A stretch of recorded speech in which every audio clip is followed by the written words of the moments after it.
Canada's history, and particularly its British heritage, has been under attack. On Canada Day in 2021 in Winnipeg, Manitoba, the statue of Queen Victoria was pulled down by a group of protesters.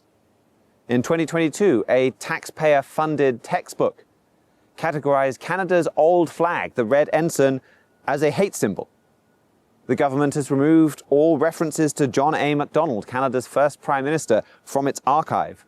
A 2022 poll found that 58% of Canadians wanted to begin the process of abolishing the monarchy. Public school teachers in Toronto the same year were told to avoid making any tributes to the Queen or using material about the monarchy in their classes, as it might be, quote, triggering. Why? Why is this history under attack? Well, Canada's history points the nation and the world to God. And once again, I'm recording in Canada's capital of Ottawa, and let's take a look at why on today's Trumpet World.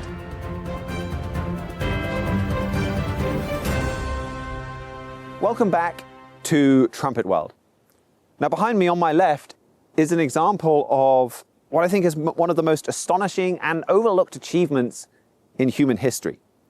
It's a modern, prosperous North American city, the kind of high-rise skyline you see all across Canada and the United States.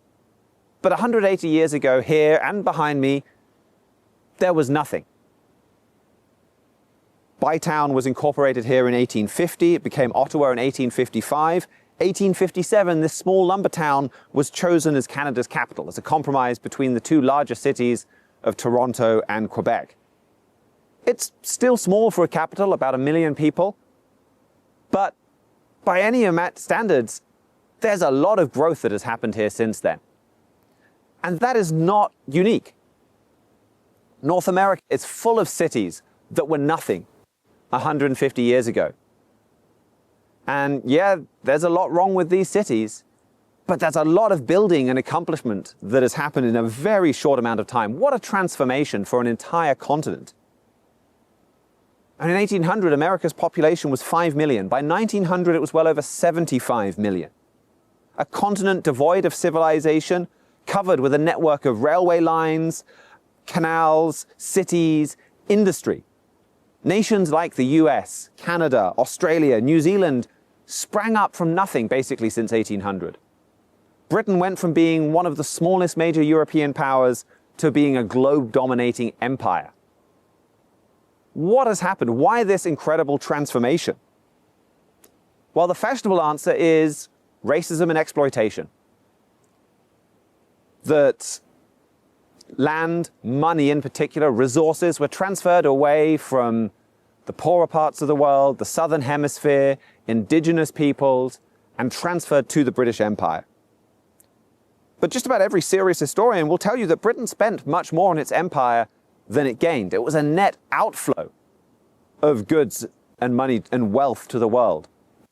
I'm not saying that the British Empire was perfect, but it has a lot of accomplishments. It devoted itself to stamping out the slave trade. Britain didn't just pay to free its own slaves. The Royal Navy was dedicated to ensuring that no other power could transport slaves over the ocean. Leading a one-nation crusade almost. Others joined in, like the United States, but leading a crusade to stamp out an evil trade that the nation had once participated in and turned it back on for those moral reasons. No nation or empire has done more to promote the free flow of goods and services all over those same oceans around the world than Britain at the height of its empire. Between 1750 and 1919, the total value of global trade increased fivefold. During the 1800s, shipping tonnage grew from 4 million to 30 million tons, thanks to British promotion of free trade and the Royal Navy patrolling the oceans. Britain left its former colonies in Africa much richer compared to Britain than they are right now. India, the jewel of the empire, saw agricultural production explode under its time under British rule. From 1891 to 1938, the amount of irrigated land more than doubled. Britain built 40,000 miles of railway track in India, as well as postal services, telegraph systems. Millions were employed. Tirthankar Roy, in his book, The Economic History of India, wrote that Britain appears to have done far more than what its predecessors' regimes and contemporary Indian regimes were able to do. But if the wealth of Britain, if the wealth that built Canada and then all of these North American cities as well, wasn't extracted from the rest of the world, well, where did it come from? That's a question that powerful forces don't want you to find the right answer to. That history and the truth of that history is under attack. And the big reason for that really is that that history will point you to God. Ultimately, it was God that made Canada, that made America, that made Britain great, and that caused the transformation of just over 150 years from this being an empty land to a thriving capital city. All the way back in Genesis 12 and verse 2, God makes clear that he's writing in the Bible about the fate of nations. He tells Abraham there that I will make of you a great nation. He's promising tremendous material national prosperity and power to Abraham and his descendants. And our free book, The United States and Britain in Prophecy by Herbert W. Armstrong, is all about this. And it will let you prove all of this in much greater detail. But God promised to Abraham as well that in you shall all the families of the earth be blessed. And in that, there was a promise of a Messiah, a promise of salvation, a promise of grace, a promise that shows that God doesn't respect persons, God is not picking favorites among races and peoples, that he has a plan for the whole world. But we can't also overlook this separate promise of national greatness, this promise of race that God gave to Abraham. And again, that is also not about God picking favorites, God favoring certain people. It's part of his plan to show love to the entire world and to help the entire world. And we'll see more of that as we go on. But world history, for the thousands of years since Abraham, has been shaped by that promise of race. In Genesis 27, verses 26 to 29, and 35, verses 10 to 12, we read of Abraham's promises being passed on to Jacob, Isaac's son, Abraham's grandson. In Genesis 35 and verse 11, it says, And God said unto Jacob, I am God Almighty, be fruitful and multiply, a nation and a company of nations shall be of you, and kings shall come from your loins. So we're starting to get some more specifics on this prophecy. It's about a nation and a company of nations, a group of nations. And then kings are involved, royalty. 1 Chronicles 5, verses 1 to 2, shows even more specifics. It says that the birthright was Joseph's, that the birthright part of these promises were passed on to one of Jacob's sons, Joseph. This promise of national greatness is passed on to Joseph specifically. Genesis 48 confirms this, and confirms this promise of a nation and a company of nations is passed on to Joseph. Here it talks about Joseph's two sons, Ephraim and Manasseh. And verse 19 states that Manasseh also shall become a people, and he shall be great, but truly his younger brother, Ephraim, shall be greater than he, and his seed shall become a multitude of nations. So this promise would be passed on to these two boys, that Manasseh would become a great nation, and Ephraim a company or a commonwealth of nations. So God made these promises. The children of Jacob multiplied. They went into Egypt. They became slaves in Egypt. God brought them up out of Egypt. And after this, God offered to fulfill these promises made to Abraham, to these children of Israel, brought out of captivity. And he lays this out in Leviticus chapter 26, where God says, If you walk in my statutes and keep my commandments and do them, then I will give you rain in due season, and the land shall yield her increase. And it goes on to list massive benefits and blessings that God promised to the children of Abraham. But it says, if Israel obeyed, then they would have these blessings that God promised to Abraham. What if Israel didn't obey? What if Israel didn't obey? And that's a bit of a conundrum, because God said to Abraham, you will receive these blessings. After Abraham offered Isaac, God is very specific. They are going to happen. No ifs, no buts, no conditions at all. But then God tells Israel, if. It's conditional, if you obey. So he tells Abraham, this is sure, this is certain. He tells Israel, if. And what's the solution? Did God change his mind? What happens if Israel didn't obey? Would those promises to Abraham then be broken and null and void? Well, no, and the solution is right here in Leviticus chapter 26. If Israel didn't obey those blessings would still come. Those promises were still certain. God had promised that, and he couldn't take that back. But they would be delayed. And so in verse 18 of Leviticus 26, God says, if you will not yet for all this hearken unto me, then I will punish you 7 times more for your sins. And there's a dual meaning in 7 times. Mr. Armstrong goes into this scripture at great length in the United States and Britain in Prophecy. Refers to 7 times and 7 times more intense, but also a time can mean a duration. A period of about a year, 360 days.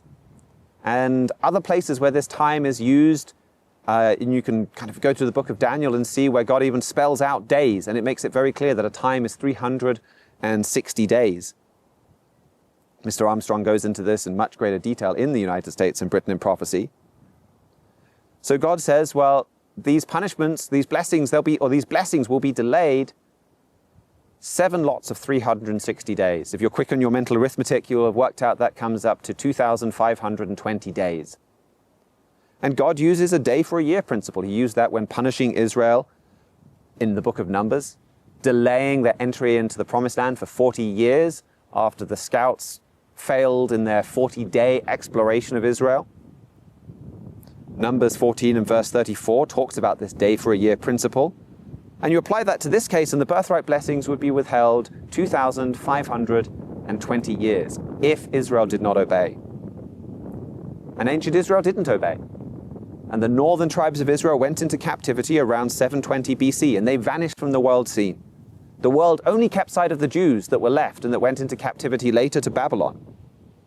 But they're just one of the tribes of Israel, descended from one of the sons of Jacob. Joseph, Ephraim, Manasseh, they disappeared from world history. But 2,520 years later, who exploded onto the world scene? Well, Britain and America. It's after that that cities like Ottawa start being built.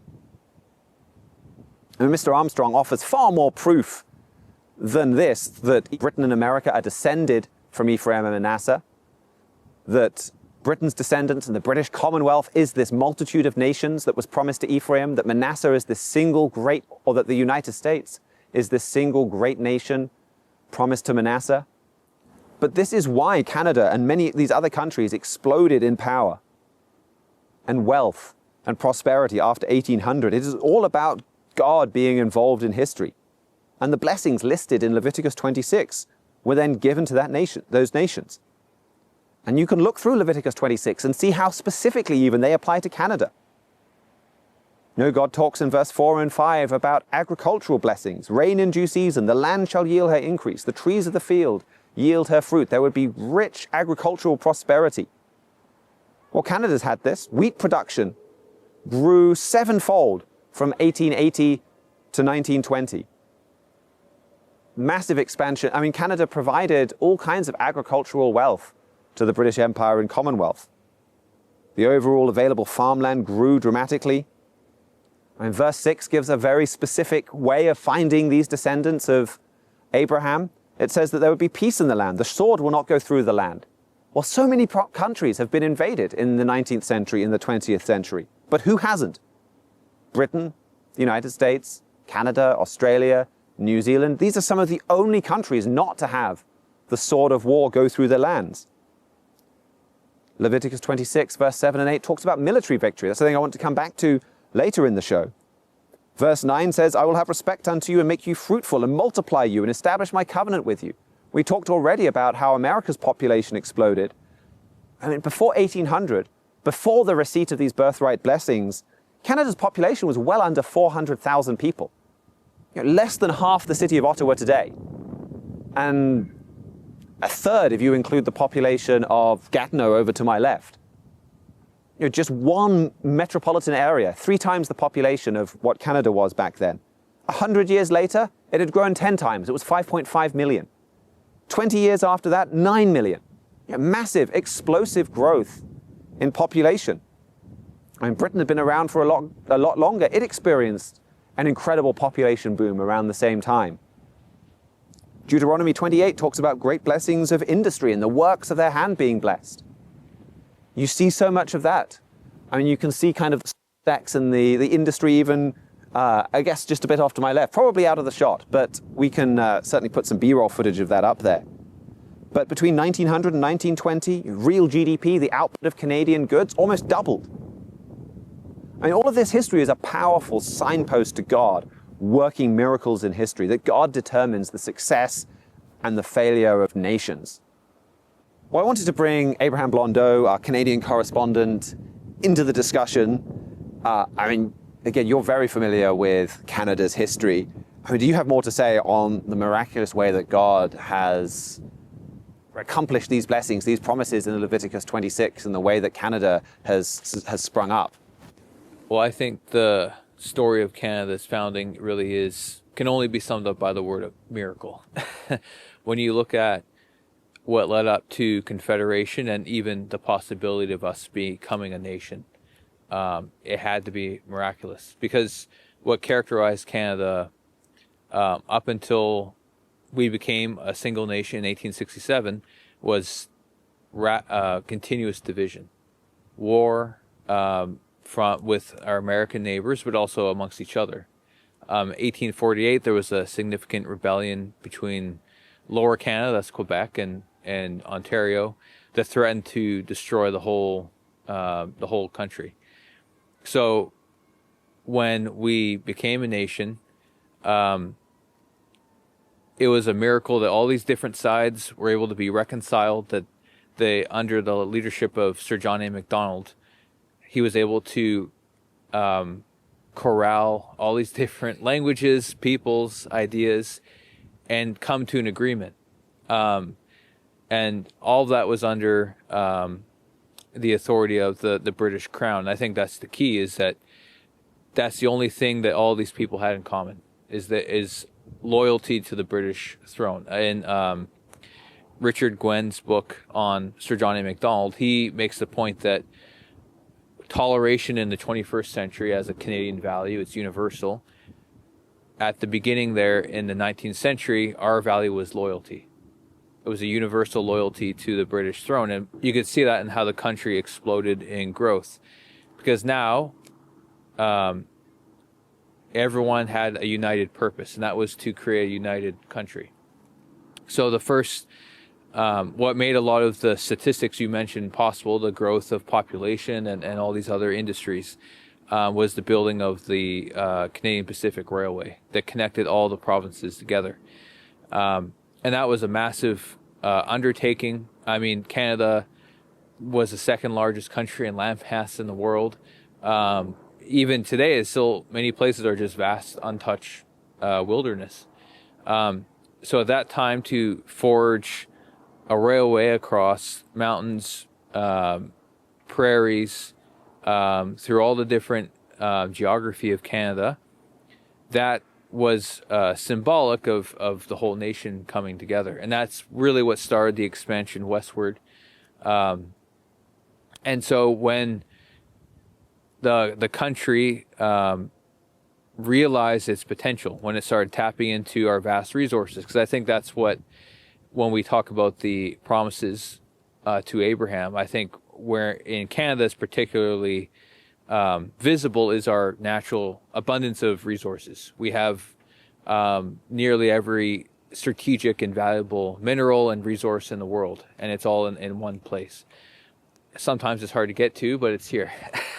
So when we were able to start tapping into those with industry, and it was all in the context of serving a larger picture. We weren't just doing it for ourselves. Canadian goods went to the whole empire, went to the whole world. And I think that's an important point, where Canada became the breadbasket of the British Empire. It was something where we were able to share and contribute to the world by using these blessings in a positive way. And so with the growth of Canada and explosion on the world scene, it became a viable cornerstone to strategy and to seeing the fulfillment of these birthright promises that were prophesied. That's a really important point, and even Deuteronomy 28, another scripture that goes through and lists some of the blessings specifically for Joseph. It talks about, blessed be Joseph, for the things beneath the earth, and there's a promise there of that vast mineral wealth. And that's something that Mr. Armstrong categorizes and goes through in the United States and Britain in prophecy, and shows how powerfully those blessings were fulfilled. And I think that crown is another really important point. And maybe at some point we'll have to do another episode in Canada, I think, where we talk about Canada's heritage with the crown, the role that it has played. And of course, that's something that Mr. Armstrong talks about a great deal in the United States and Britain in prophecy, that the promise of grace, the promise of salvation, there's a crown associated with that. There's a scepter promise that there would be a throne, and that this throne would continue throughout human history, and that Jesus Christ would then return and sit on that throne. And the book of Chronicles and the book of Kings, it's 1 Kings 12, it talks about that throne being a light. And he proves in that book that that throne then is in Britain, or was in Britain. And you see the actions of that light and that throne and the impact that it had in Canadian history. So I think that's a really powerful point. And then your point about the vision of what Canada was doing and exporting and selling to the British Empire, I think that brings us really nicely onto the next segment, where we'll hear quite a bit more from you. But we're going to head over to Canada's War Museum and talk about another way that Canada's history points everyone to God. So we'll see you there. We've just finished looking around the Canadian War Museum, and Canadians have done some heroic things over the centuries. Per capita, they were, I think, the most effective Allied soldiers in World War II. There are a lot of examples, a lot of Victoria Cross medals, Britain's highest award, or the British Empire's highest award for gallantry. What a lot of that heroism does, what these people sacrificed for, I think is another important principle that points us to God, and even points us to what God is doing with all of mankind. So I want to get to that, but first, Abraham, I want to ask, what might be your favorite ever interview question? What moments of Canadian heroism have inspired you? Well, you're right. I have waited my whole life for someone to ask me that question. But in my family, my father served in the armed forces. My grandfather did, and my great-grandfather. And so there is some history there, and having a personal connection with it. And just being in a military family, you see some of the up-and-close sacrifices that a military family can make. But after going through the museum and thinking about the bigger scale, the bigger picture of what was happening there, I think some of my favorite or most inspiring moments, I think, were seeing, you read about all the stories of the different men from the Boer War, World War I, World War II, that fought overseas. It wasn't even for it wasn't even for the security of their own country per se, but it was for the freedoms and securities of others. And they were just ordinary men. You read the stories, and they all came from pretty normal backgrounds. They weren't all had from cities, from farms, everywhere. But they all had one thing in common, and that was they believed in the cause. They believed that they were a part of a larger cause for freedom that the empire was fighting for, and that they could contribute their small part to it.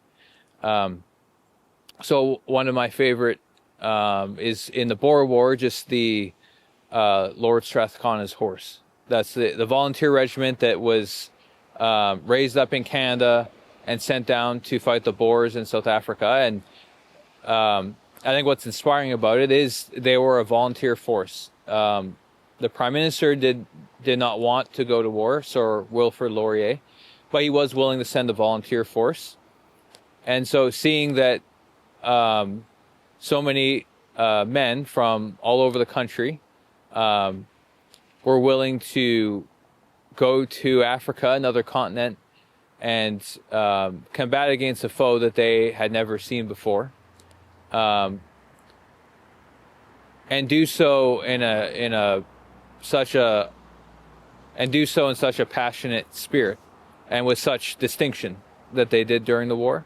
I think that shows maybe the high point of this sort of spirit that permeated everywhere in Canada. But if we move forward to World War I, I think what's significant about that is you have Canada's a pretty small nation in population compared to all the other combatants. But the size of their military accomplishments show that the Canadians punch above their weight. And some of the there's a story of Valor Road in Winnipeg on Pine Street. 3 families had sons sent over to fight in the war, and all 3 won the Victoria Cross for gallantry. And they didn't even know each other. They lived on the same street. But when you read into the background of these men, you see they came from pretty ordinary families, but that there was a solid and sound family structure behind them. And the passion to serve and the sense of duty to serve emanated from that family structure. And you could trace it through the generations of the family. And I think that's an important theme, and I think that's something that you could probably say for most of the men that served. They had a personal connection with what was happening around them. Yeah, that family structure kind of came across. I think it was kind of tongue-in-cheek, but one of the signs I remember seeing in there was about someone going off to serve in the Korean War.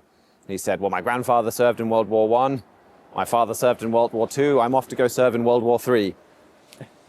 But I mean, that was the spirit. And yeah, there was a lot of nobility there in that Canada wasn't directly threatened in the same way that some other countries were in a lot of those wars. I think it would have been great to have more specifics. I guess it would have had to have been a much bigger, much longer time in the museum. Like I said, there were so many of these Victoria Crosses, and they'd give just the briefest outline of some of what these people had done, and you're kind of dying to know the details. I mean, if someone's been awarded the Victoria Cross, there's kind of a feature movie in what they did. You just know it. It's for kind of the most extreme levels of heroism, and to see so many people there with that award. I mean, it was also a little cartoonish, I guess. Its earlier treatment of earlier Canadian history is almost like Indians good, French good, British bad, and that's about the intellectual level of some of the initial parts of the museum. So I was a bit disappointed there. But and it would have been great to have more detail, I think, on the Battle of the Plains of Abraham and some of those other kind of epic founding moments for Canada. But yeah, a great look at what a lot of people have sacrificed. I think another feature about what we saw in the museum, and something the recent generations, my family included, has lived through, is that you saw the shift from maybe having a noble cause to causes that are still noble, but much more difficult to achieve. What I mean is, as you walk through Canadian history, you go from the wars of empire to, you can call them the wars for peace, the peacekeeping and the Cold War and these sort of actions. And I think the bravery and the skill and all that of the soldiers did not change, but the mission changed. And there's just a profound shift in the tone from the media that's there, the stories. I mean, there is always profound sadness at the loss and the kind of the futility of war when we look in the big picture.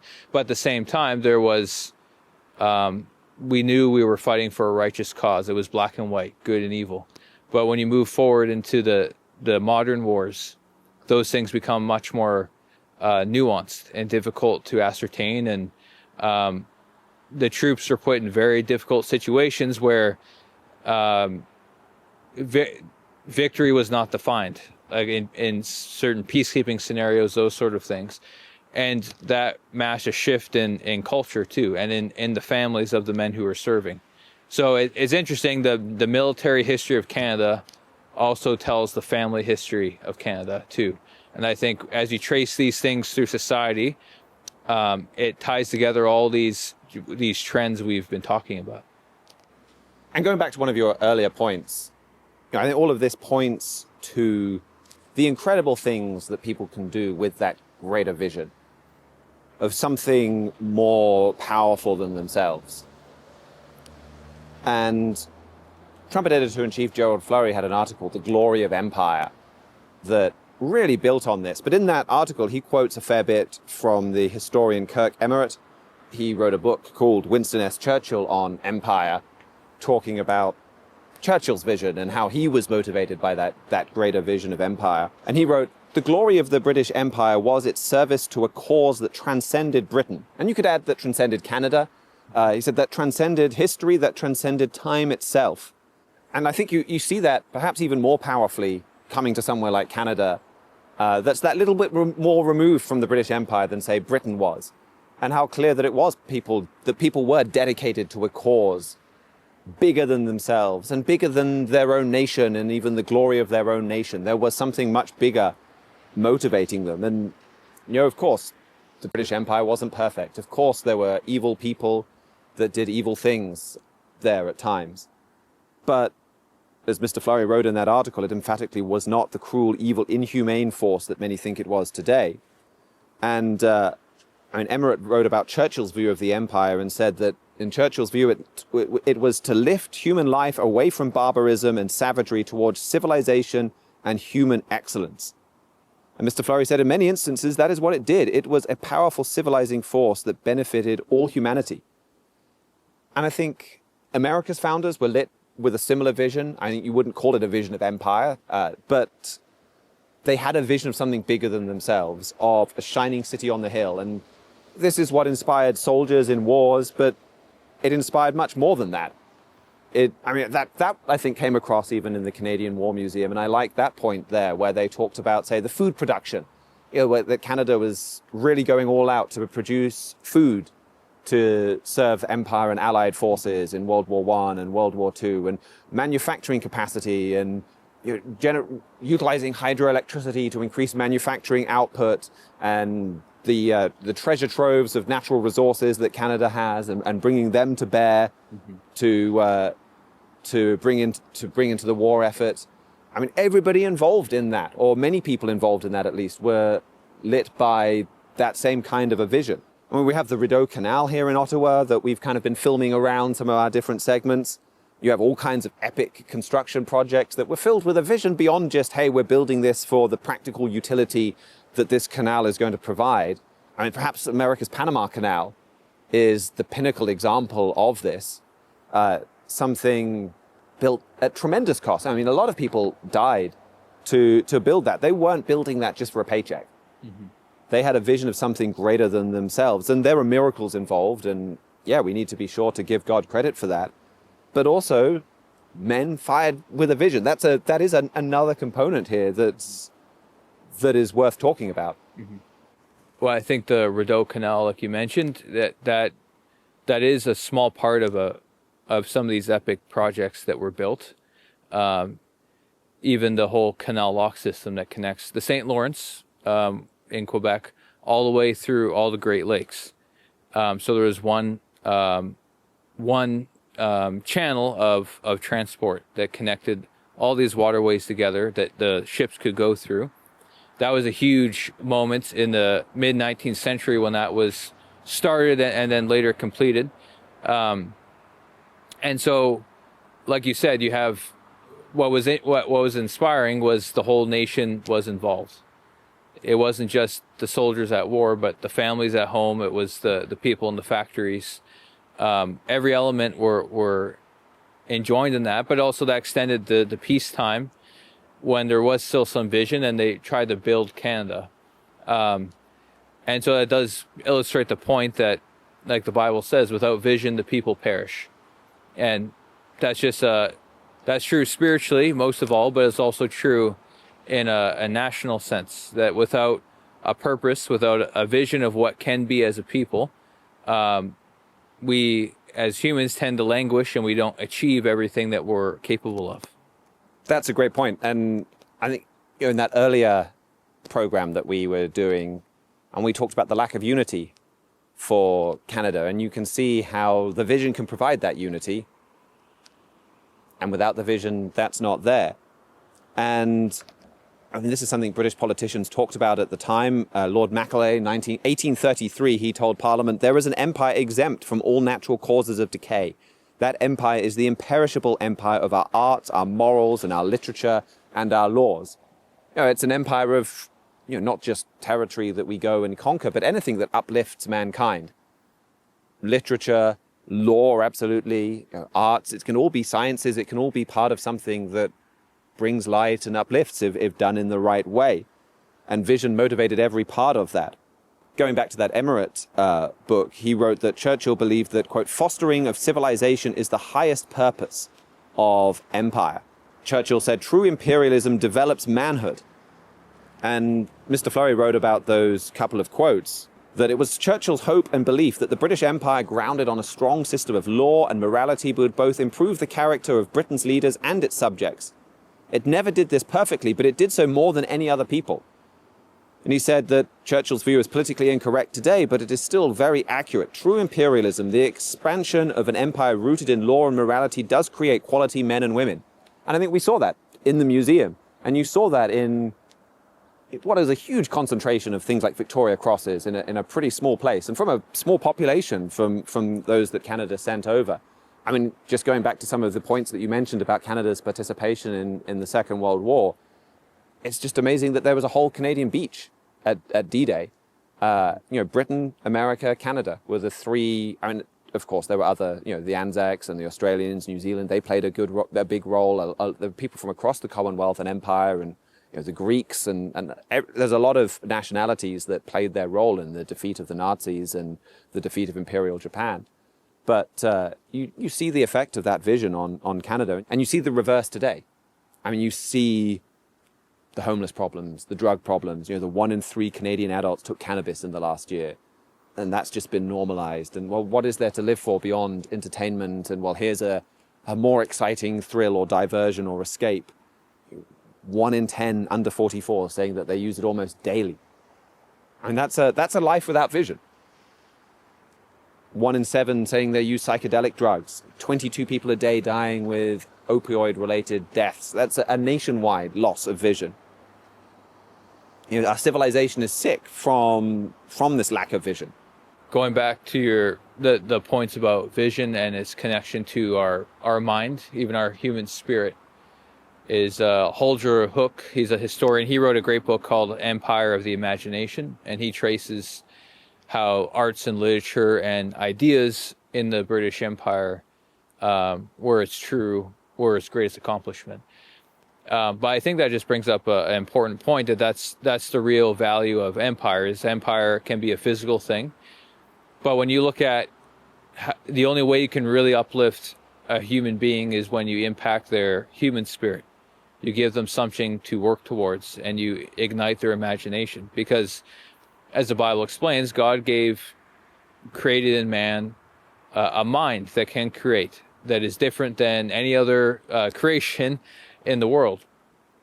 But it needs something to spark that imagination. It needs something to motivate it.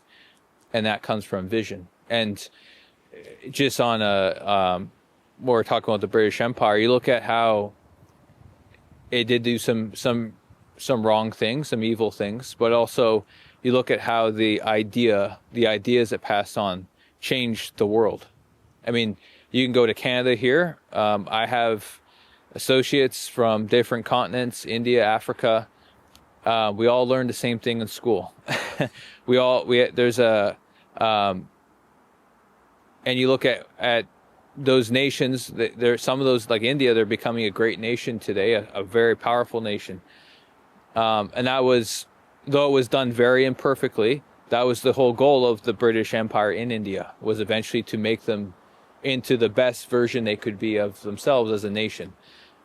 And that's same thing with Canada. We were that vision. We started off as a fragmented mass of people fighting each other for decades and decades, but then we became a nation that fought the world, and that was prophesied in Micah chapter 5. At the height of the birthright blessings, God describes Ephraim, Manasseh as a lion that tears the other nations, meaning that we would protect the world and use our blessings to fend off aggressor nations. And that's the War Museum was a great example of that prophecy in Micah. I think it's Micah 5 and verse 10 being fulfilled, where you read about the men, they were like lions. The mothers at home were like lions. And that goes to any nation at that time that we're fighting there. But that's the purpose of empire. It's about the mind. It's about igniting the imagination. And there's a bigger lesson there for all mankind. And that's what Mr. Fleury really focused on in his article, The Glory of Empire. And it's, I think, another way that, say, Canada's history points the world to God. That, yeah, there have been evil empires and there were imperfections and even evil in the British Empire and parts of that. But there was a nobility, too, that got people focused on this grander vision. And Mr. Fleury wrote in that article, at its core, is empire immoral? No, there's nothing wrong with empire if it brings good. Truly, the right kind of imperialism can accomplish great things. In fact, if you understand the gospel that Jesus Christ brought to the earth, advanced news from God the Father of the soon-coming kingdom of God, it was at its heart an imperialistic message. The kingdom of God could very accurately be called the God family empire. God has a plan to lift human life away from barbarism and savagery towards civilization and excellence. He has a strategy to spread just laws and right morals. He intends to fulfill the noble purpose of fostering the right kind of civilization for the benefit of the whole world. God is laying the foundation of that future empire today. He is preparing a people, his church, who will be ready when the time comes that Jesus Christ is crowned King of Kings and Lord of Lords. He references this quote from James Anthony Froude in his book Oceana, who said that a man who is more than himself, who is part of an institution, who has devoted himself to a cause or as a citizen of an imperial power, expands to the scope and fullness of the larger organism. And the grander the organization, the larger and more important the unit that knows that he belongs to it. His thoughts are wider, his interests less selfish, his ambitions ampler and nobler. A great nation makes great men. A small nation makes little men. And, Canada's history, I think, teaches that. We've seen Canada has been a great nation or part of a great empire, and there's a building full of stories about great men right behind us. And sadly today it's becoming a little nation of little men.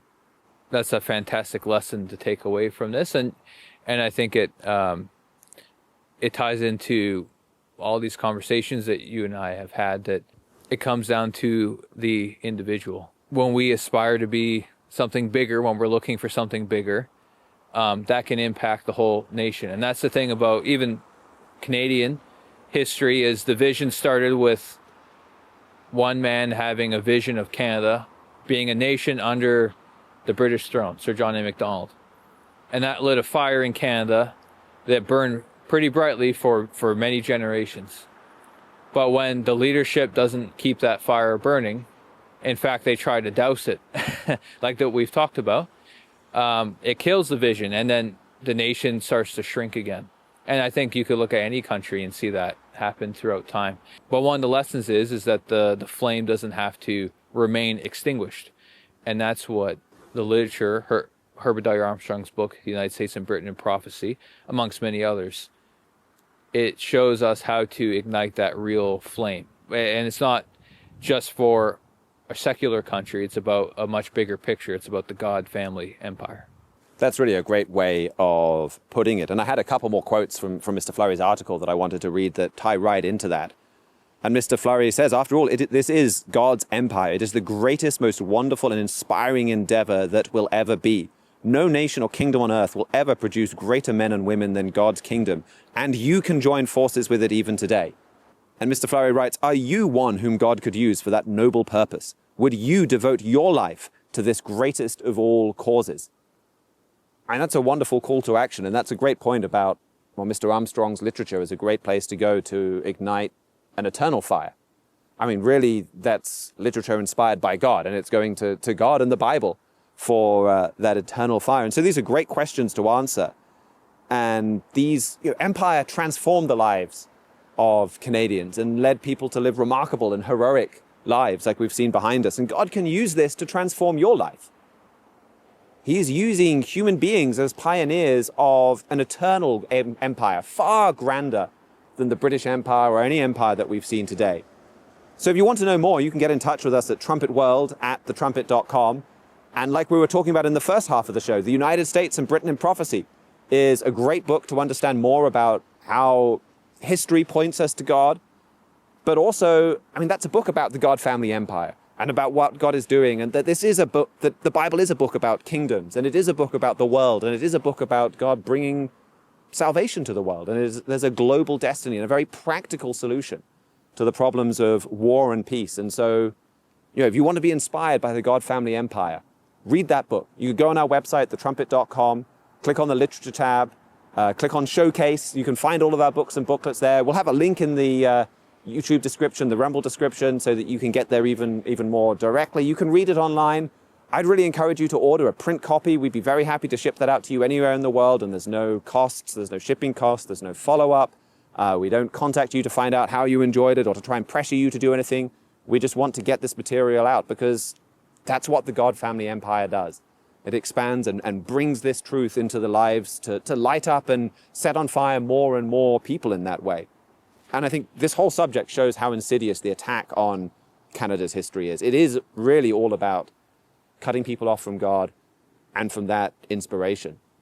Well, thank you so much for joining me today, Mr. Blondeau. Thank you to Daniel DeSanto behind the camera over there, George Haddad for engineering and production.